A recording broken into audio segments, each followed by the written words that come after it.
interesting. It's just such a unique relationship, Yeah, ultimately, therapist and really. client. And friendship is quite a Hmm. broad, encompassing really like term. There's so many Yeah. kinds of friendships. There's so many types of like categories of friendships. Hmm. So Hmm. yes, so I've been that's how I mold it. Hmm. And maybe another topic for another day for us is just like friendships too, because that's Ah. sort of been a topic of um consideration for me for this last couple months, Hmm. just in my Hmm. own personal life, just sort of thinking about Yeah. the friendships that I have and some stuff that's like sort of shifted some of my like uh paradigms around it. So yes, so Yeah. that's some of the thoughts. And then yes, Okay. here I am sort of Like sitting that. with some thoughts about therapists and how they are not the same as friends.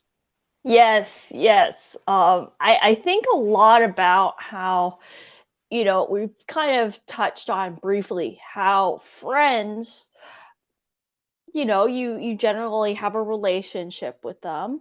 And then with therapists, there's something like it's very much a one-sided relationship, and that makes it safe to be able to express whatever you're processing. And then you don't have to worry about being judged, Yeah. or you don't have to worry about taking up space. I think for a lot of my clients, there's a lot of emphasis on having this as their space because maybe they're generally the caretaker, or they have the role of being there for other people. And so when they're in therapy, it's a pretty unique situation. Yeah.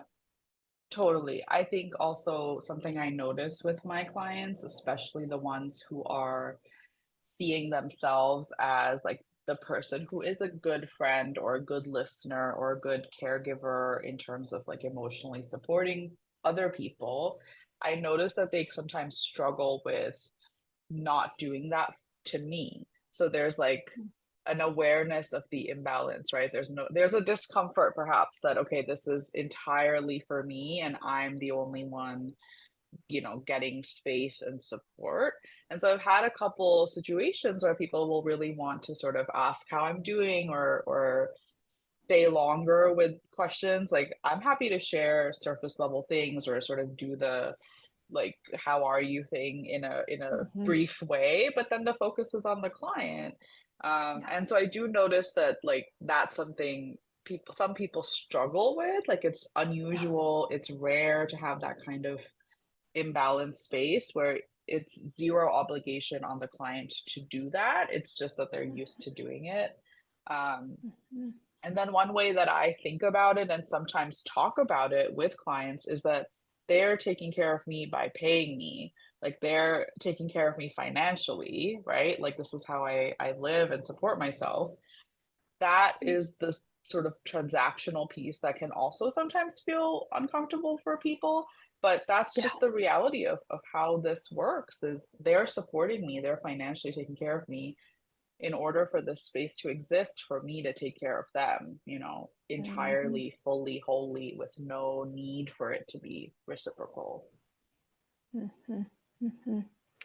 I really appreciate your bringing up the part about it being a Mhm. transaction, just because that can, kind of like you mentioned, it can make clients feel uncomfortable. And how do you bring that into the room? Like sometimes I'll say, you know, this is my fee, and I'll kind of talk about why it is that way.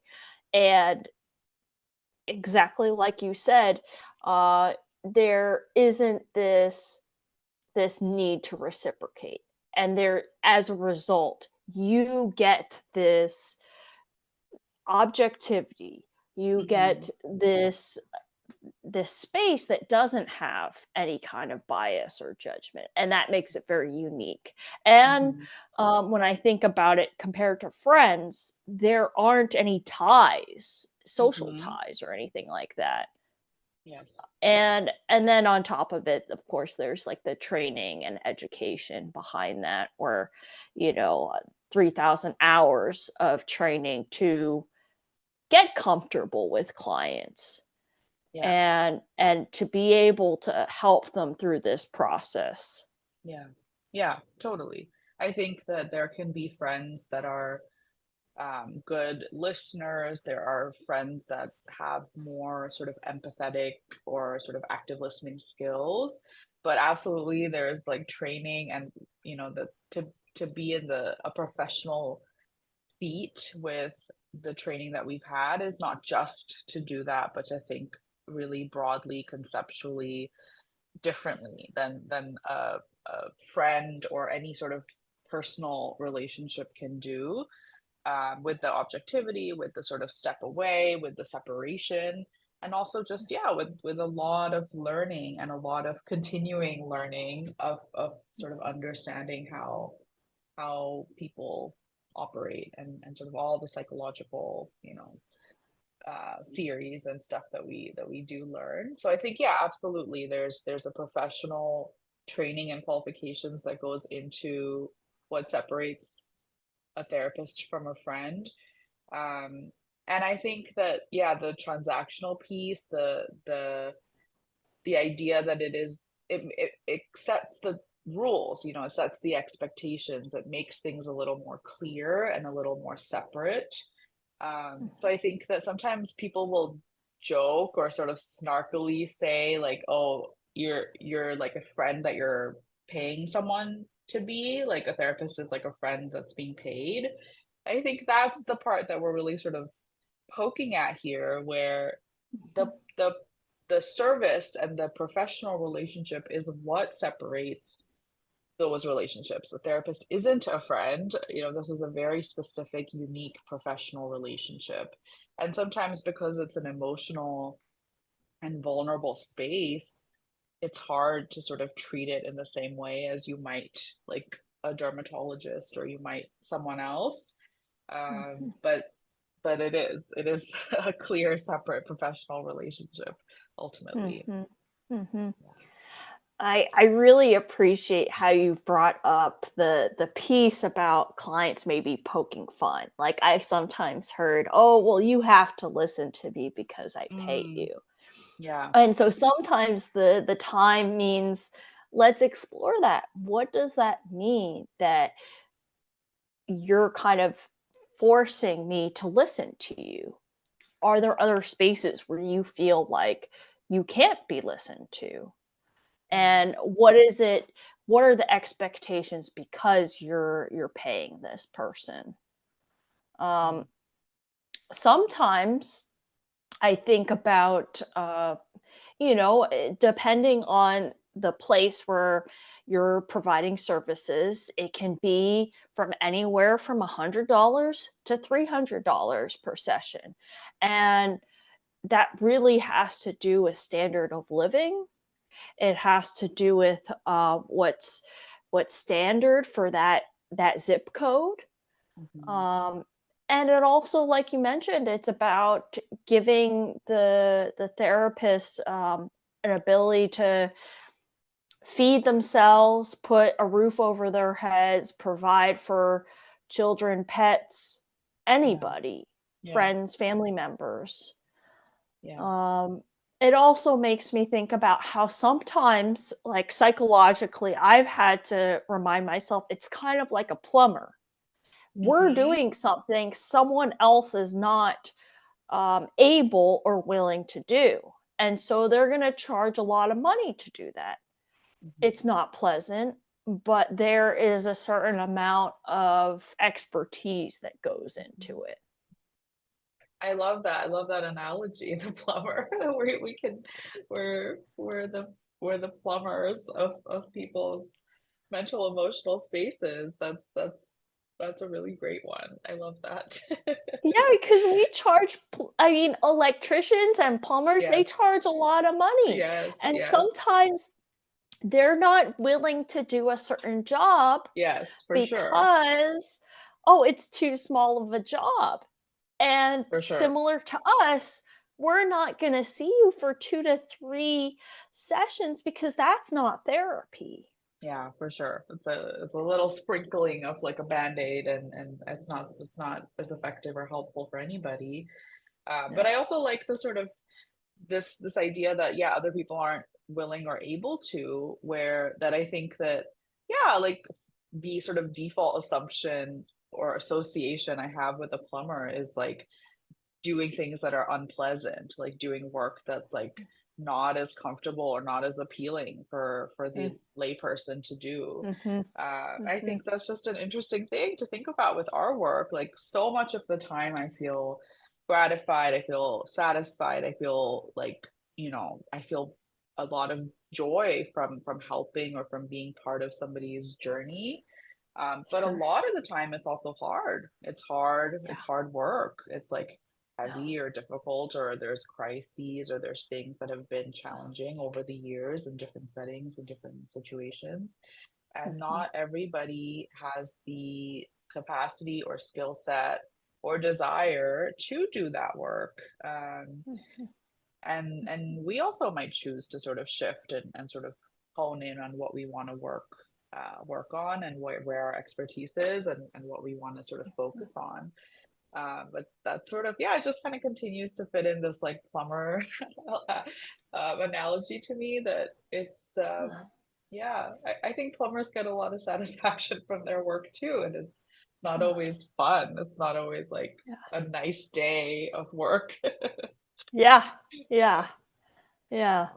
It also kind of makes me think about how in our work we're present and we're supposed to be present 99% of the time. And of course we're human, so we're going to mess up Yeah, and maybe miss, a statement here, a question there.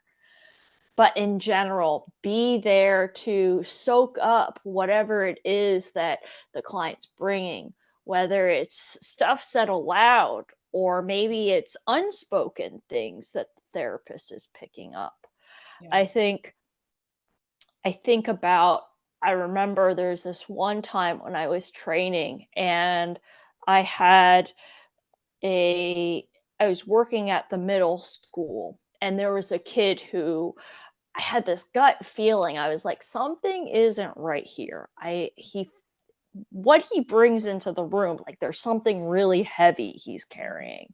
And I find out, I think 9 months later, that he would watch his, trigger warning. He would watch his mom get assaulted by his dad, and that was a really hard thing to hold and to hear. um I get the question asked, like, how do you deal with heavy stuff? And it's complicated, right? Because I see this supervisor and she kind of tells me each client kind of reserves a space in, your hotel. It's kind of like your heart hotel. And you can't really just because they're done working with you, you don't just shut that door to that hotel yeah, room. yeah, yeah, And you still always might kind of think about that person who's living in that hotel room. And I feel like that work at that specific school I was at, that it really taught me to separate and to check myself when I was yeah, bringing too much home. yeah, And kind of because part of our role is, because this client reserves this space in our minds, yeah, sometimes out of session we'll think about them. for And how sure, do you kind of set the boundary, like, okay, this is for not sure. this I'm not going to reserve more space for you outside of session because I need to maintain, like, my own personal well-being. For sure. Oh, for sure. Yeah, there are clients that I still think about too of through, through years and years have passed since working with them, but they didn't stop existing in the world, and so they don't stop existing in here. And I think you're right that it's the learning that we have to do to be able to sort of separate enough where they can, again, I really like this hotel analogy. I haven't really heard that, where maybe Mhm, they stay, right? They're still there. They don't check out. We don't kick them out, mhm, but we have to mhm, be able to sort of, yeah, like leave them there and be able to be present with other clients and with our own personal lives. And mhm. again, I think it kind of goes back to what we've been talking about in our previous chats too, of like, Yeah. so important to be able to take care of ourselves, of being able to be at full capacity or as much capacity as we can, that we can hold those things at the same time. Like those people don't stop existing. You know, the heavy things or the hard things that we hear and sit with live, but aren't, taking over or taking away from our day-to-day lives and our own, you know, personal needs and our own personal relationships. Um, Yeah. yeah, and it's some that's what we have been training for. That's what we continue to sort of put so much time and effort into honing and practicing, because otherwise it wouldn't be sustainable to be a therapist. It would just be, you would just, yeah, that's where burnout and sort of like checking out for us can happen.